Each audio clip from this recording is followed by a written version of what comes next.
Due to it being rewritten many times over the centuries, the Bible has some very good information as well as some very poor information residing in its pages. Thus, it's the kind of book that both contractive religious thumping fundamentalists, as well as expansive spiritual philosophers, and perhaps the full spectrum in between, can find some benefit in. In the opening lines of the text, in Genesis, it says something very peculiar. "And God made the firmament, and divided the waters which were under the firmament from the waters which were above the firmament."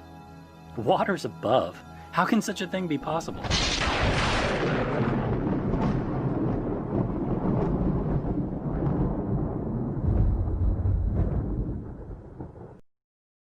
When placed over a less dense medium, a liquid layer will typically collapse downwards if it exceeds a certain size, as relative density acting on the lower liquid interface triggers a destabilizing effect called Rayleigh-Taylor instability. Of the many methods that have been developed to prevent the liquid from falling, vertical shaking has proved to be efficient and has therefore been studied in detail. Stabilization is the result of the dynamical averaging effect of the oscillating effective relative density. Vibrations of liquid also induce other paradoxical phenomena, such as the sinking of air bubbles, or the stabilization of heavy objects in columns of fluid at unexpected heights. Here, we take advantage of the excitation resonance of the supporting air layer to perform experiments with large levitating liquid layers up to half a litre in volume and up to 20 centimeters in width. Moreover, we predict theoretically and show experimentally that vertically shaking also creates stable buoyancy positions on the lower interface of the liquid, which behaves as though the relative density force were inverted. Bodies can thus float upside down on the lower interface of the levitating liquid. We use our model to predict the minimum excitation needed to withstand falling of such an inverted floater, which depends on its mass. Experimental observations confirm the possibility of selective falling of heavy bodies. Our findings invite us to rethink all interfacial phenomena in this exotic and counterintuitive stable configuration.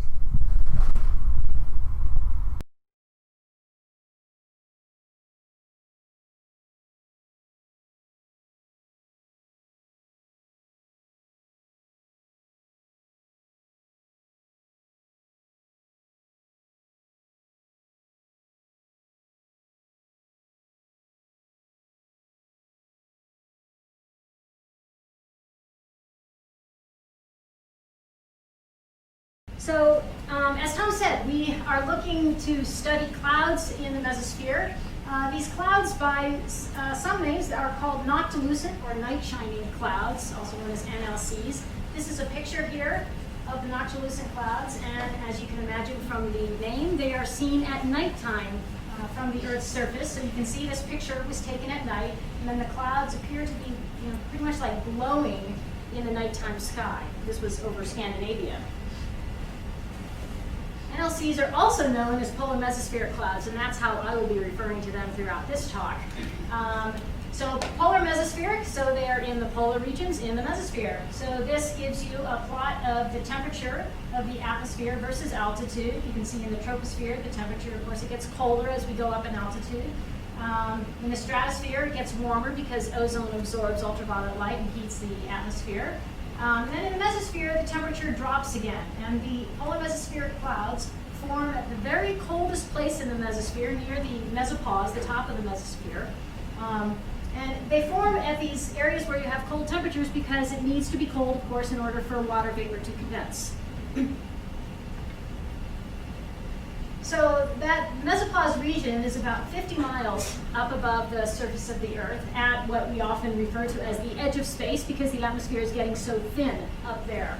And just to put these clouds into context, these are pictures of other clouds that you are certainly familiar with, some maybe not with others, but cumulus clouds about a mile above the surface of the Earth or so, cirrus about 6 miles, And then there are the polar stratospheric clouds. So these are in the stratosphere about 12 miles above the surface of the Earth. These are very important for ozone processing and in fact are responsible for the ozone hole.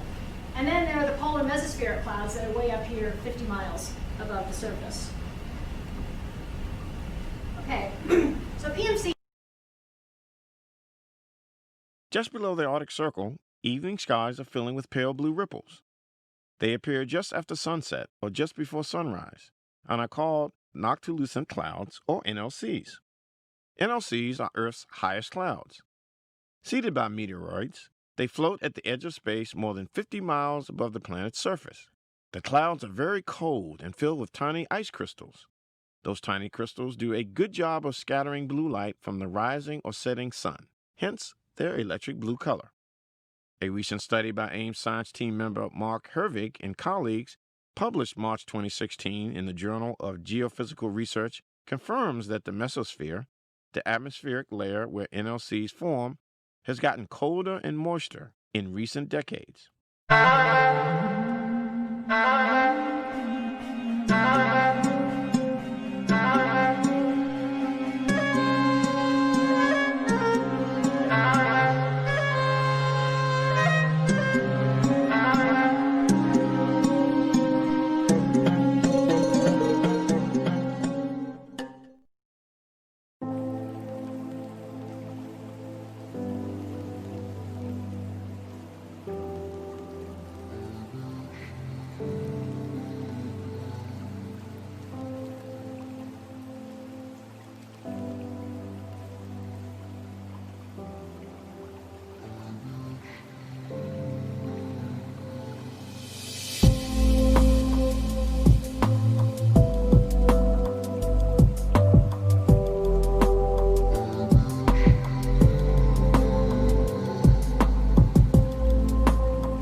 If 99% of the atmosphere by volume is below 50 miles and the atmosphere is locked to the rotation of the Earth, then why do all the layers going up to 50 miles move at different speeds and move in different directions?